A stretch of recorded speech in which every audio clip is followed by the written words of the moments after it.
ರಾಜ್ಯದ 25ನೇ ಮುಖ್ಯಮಂತ್ರಿಯಾಗಿ ಡಿಕೆ ಶಿವಕುಮಾರ್ ಅವರ ಆಯ್ಕೆಯಾಗಿದೆ. ಅವರ ಸಚಿವ ಸಂಪುಟಕ್ಕೆ ನೂತನ ಸಚಿವರಿಗೆ ಹಿಂದೆ ಖಾತೆ ಹಂಚಿಕೆ ಆಗತ್ತಾ? ಇದು ಬಹಳ ಕುತೂಹಲ ಮೂಡಿಸ್ತಾ ಇರೋದು. ಇವತ್ತೆಲ್ಲ ಫೈನಲ್ ಆಗತ್ತಾ ಅಂತ. ಹಾಗಾದ್ರೆ ಯಾವ ಸಚಿವರಿಗೆ ಯಾವ ಖಾತೆ? ಇದು ಪವರ್ ಟಿವಿಯ ಎಕ್ಸ್ಕ್ಲೂಸಿವ್.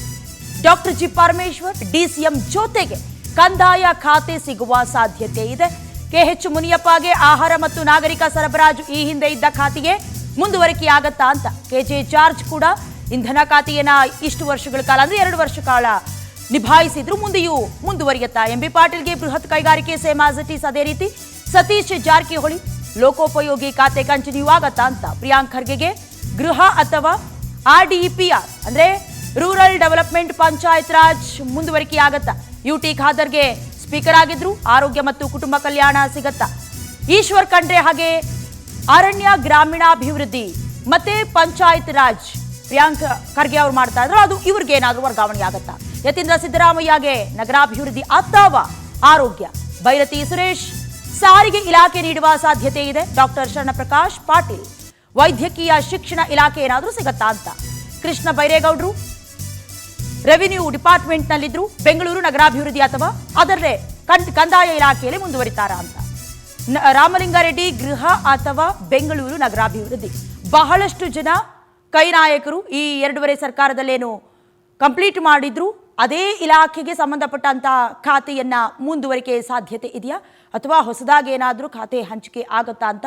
ಈಗಾಗಲೇ 13 ಜನ ಸಚಿವರನ್ನ ಆಯ್ಕೆ ಮಾಡಿದ್ದಾಗಿದೆ. ಹೊಸ ಸಂಪುಟ ಪುನರ್ರಚನೆ ಅನ್ನೋದಕ್ಕಿಂತ ಹೊಸದಾಗಿ ರಚನೆ ಮಾಡಿದಂಥ ಸಂಪುಟ ವಿಚಾರಕ್ಕೆ ಸಂಬಂಧಪಟ್ಟ ಹಾಗೆ ಈಗ ಯಾವ ಸಚಿವರಿಗೆ ಯಾವ ಖಾತೆ ಸಿಗತ್ತೆ ಅನ್ನುವಂಥ ವಿಚಾರ ಚರ್ಚೆ ಆಗ್ತಾ ಇದೆ. ಅಥವಾ ಇವತ್ತೇ ಫೈನಲ್ ಆಗತ್ತಾ ಅಂತ.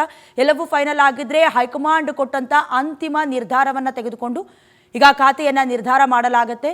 ಬಹಳಷ್ಟು ಹಿರಿಯ ನಾಯಕರು, ಅನುಭವಿ ನಾಯಕರನ್ನ ಮೊದಲ ಹಂತದಲ್ಲಿ ಆಯ್ಕೆ ಮಾಡಿದ್ದಾಗಿದೆ. ಯತೀಂದ್ರ ಸಿದ್ದರಾಮಯ್ಯ ಸೇರಿದಂತೆ ಈ ಹಿಂದೆ ಕ್ಯಾಲ್ಕುಲೇಟಿವ್ ಮಾಡ್ತಾ ಇದ್ದಿದ್ದೆ ಒಂದು ರೀತಿ, ಆದರೆ ಈಗಾಗಲೇ ಡಿಸಿಷನ್ ತೆಗೆದುಕೊಂಡಿದ್ದಾಗಿದೆ. ಮಂತ್ರಿಗಿರಿಯನ್ನ ಕೂಡ ಕೊಟ್ಟಿದ್ದಾಗಿದೆ. ಆದರೆ ಯಾವ ಇಲಾಖೆಯಲ್ಲಿ ಯಾವ ಖಾತೆಯನ್ನ ವಹಿಸಿಕೊಳ್ತಾರೆ ಅನ್ನೋದಾಗಿ ಬಹಳಷ್ಟು ಕುತೂಹಲಕ್ಕೆ ಕಾರಣವಾಗ್ತಾ ಇರೋದು. ಇದೇ ವಿಚಾರಕ್ಕೆ ಸಂಬಂಧಪಟ್ಟಂತೆ ಹೆಚ್ಚಿನ ಡೀಟೇಲ್ಸ್ ಅನ್ನ ಲೈವ್ನ ಮೂಲಕ ಜಾಯ್ನ್ ಆಗೋದ್ರ ಮೂಲಕ ಕೊಡ್ತಾ ಹೋಗ್ತಾರೆ ನಮ್ಮ ಪ್ರತಿನಿಧಿ ಆನಂದ್. ಈಗಾಗಲೇ ಕುತೂಹಲ ಕೆರಳಿಸ್ತಾ ಇರೋದು, ಯಾವ ಸಚಿವರಿಗೆ ಯಾವ ಖಾತೆ ಹಂಚಿಕೆಯಾಗತ್ತೆ ಅಥವಾ ಈ ಹಿಂದೆ ನಿರ್ವಹಿಸ್ತಾ ಇದ್ದಂತಹ ಖಾತೆಯೇ ಅಥವಾ ಪೋರ್ಟ್ಫೋಲಿಯೋ ಕಂಟಿನ್ಯೂ ಆಗತ್ತಾ ಅಂತ. ಖಂಡಿತವಾಗ್ಲೂ ಡಯಾನ, ಪ್ರಮುಖವಾಗಿ ನಿನ್ನೆ 13 ನೂತನ ಸಚಿವರು ಪ್ರಮಾಣ ವಚನ ಸ್ವೀಕಾರ ಕಾರ್ಯಕ್ರಮ ನಡೆದಿದೆ.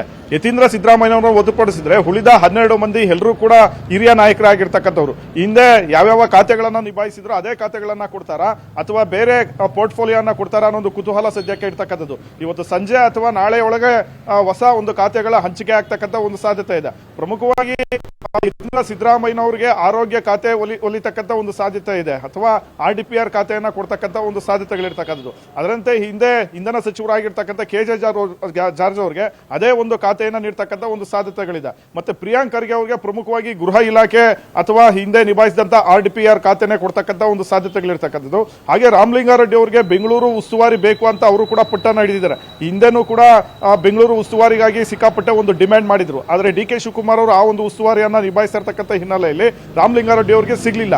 ಈ ಬಾರಿ ಬೆಂಗಳೂರು ಉಸ್ತುವಾರಿ ಬೇಕೇ ಬೇಕು ಅನ್ನೋ ಒಂದು ಡಿಮ್ಯಾಂಡ್ ಅನ್ನ ಮಾಡ್ತಾ ಇದ್ದಾರೆ. ಹಾಗೆ ಗೃಹ ಇಲಾಖೆ ಸಿಗ್ತಕ್ಕಂಥ ಒಂದು ಸಾಧ್ಯತೆಗಳು ಕೂಡ ಇರ್ತಕ್ಕಂಥದ್ದು. ಮತ್ತೊಂದು ಕಡೆ ಪರಮೇಶ್ವರ್ ಅವರು ಹಿಂದೆ ಗೃಹ ಇಲಾಖೆಯನ್ನ ನಿಭಾಯಿಸಿದ್ರು, ಆದ್ರೆ ಜನಸಾಮಾನ್ಯರ ಬಳಿ ಹೋಗ್ತಕ್ಕಂಥ ಖಾತೆ ತಮಗೆ ಬೇಕು ಅನ್ನೋ ಒಂದು ನಿಟ್ಟಿನಲ್ಲಿ ಹೈಕಮಾಂಡ್ ಬಳಿನೂ ಕೂಡ ಚರ್ಚೆಗಳನ್ನ ನಡೆಸಿದ್ರು. ಹೊಸ CM ಬಂದ ಒಂದು ಸಂದರ್ಭದಲ್ಲಿ ಬೇರೆ ಖಾತೆಯನ್ನ ಕೊಡ್ತೀವಿ ಅನ್ನೋ ಒಂದು ಭರವಸೆಯನ್ನ ಹೈಕಮಾಂಡ್ ನಾಯಕರು ಕೊಟ್ಟಿದ್ರು. ಅದರಂತೆ ಪರಮೇಶ್ವರ್ ಅವರಿಗೆ ವೈದ್ಯಕೀಯ ಶಿಕ್ಷಣ ಇಲ್ಲವೇ ಕಂದಾಯ ಖಾತೆ ಒಲಿತಕ್ಕಂಥ ಒಂದು ಸಾಧ್ಯತೆಗಳು ಇರ್ತಕ್ಕಂಥದ್ದು.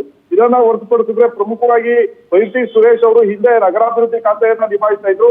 ಆದ್ರೆ ಮುಡಾ ಕೇಸ್ ಹೊರಗಡೆ ಬಂದಂತ ಸಂದರ್ಭದಲ್ಲಿ ಅವರಿಗೆ ಬಹಳಷ್ಟು ಒಂದು ಹಿನ್ನಡೆಯನ್ನ ಉಂಟು ಮಾಡಿತ್ತು. ಸರಿಯಾಗಿ ಖಾತೆಯನ್ನ ನಿಭಾಯಿಸಿಲ್ಲ ಅನ್ನೋ ಒಂದು ಅಪವಾದಗಳು, ಅಪಸ್ವರಗಳು ಕೂಡ ವ್ಯಕ್ತವಾಗಿತ್ತು. ಹಾಗಾಗಿ ಈಗ ನಗರಾಭಿವೃದ್ಧಿ ಖಾತೆಯಿಂದ ಅವ್ರಿಗೆ ಸಾರಿಗೆ ಇಲಾಖೆ ಕೊಡ್ತಕ್ಕಂಥ ಒಂದು ಸಾಧ್ಯತೆಗಳು ಇದೆ.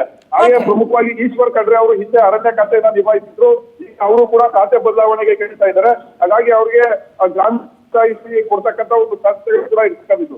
ಮತ್ತೆ ಇಲ್ಲಿ ಪ್ರಮುಖವಾಗಿ ಸತೀಶ್ ಜಾರಕಿಹೊಳಿ ಅವರು ಹಿಂದೆ ಲೋಕೋಪಯೋಗಿ ಖಾತೆ ನಿಭಾಯಿಸ್ತಾ ಇದ್ರು, ಅದೇ ಖಾತೆಯಲ್ಲಿ ಮುಂದುವರಿಸತಕ್ಕಂಥ ಒಂದು ಇಂಗಿತವನ್ನ ವ್ಯಕ್ತಪಡಿಸಿದ್ದಾರೆ. ಅದಕ್ಕಾಗಿ ಸಂಬಂಧಪಟ್ಟಂತೆ ಬಹಳಷ್ಟು ಒಂದು ಲಾಬಿನೂ ಕೂಡ ನಡೆಸ್ತಾ ಇದ್ದಾರೆ. ಕೆಎಸ್ ಮುನಿಯಪ್ಪ ಅವರು ಕೂಡ ಹಿಂದೆ ಆಹಾರ ಖಾತೆಯನ್ನ ನಿಭಾಯಿಸಿದ್ರು, ಈಗ ಅದೇ ಖಾತೆಯನ್ನ ನಿಭಾಯಿಸತಕ್ಕಂಥ ಒಂದು ಸಾಧ್ಯತೆ ಇರ್ತಕ್ಕಂಥದ್ದು. ಒಟ್ಟಲ್ಲಿ ಯಾರ್ಯಾರಿಗೆ ಯಾವ ಪೋರ್ಟ್ಫೋಲಿಯೋ ಕೊಡುತ್ತೆ, ಹಿಂದೆ ಯಾರು ಪೋರ್ಟ್ಫೋಲಿಯೋ ನಿಭಾಯಿಸೋದ್ರಲ್ಲಿ ಅಸಮ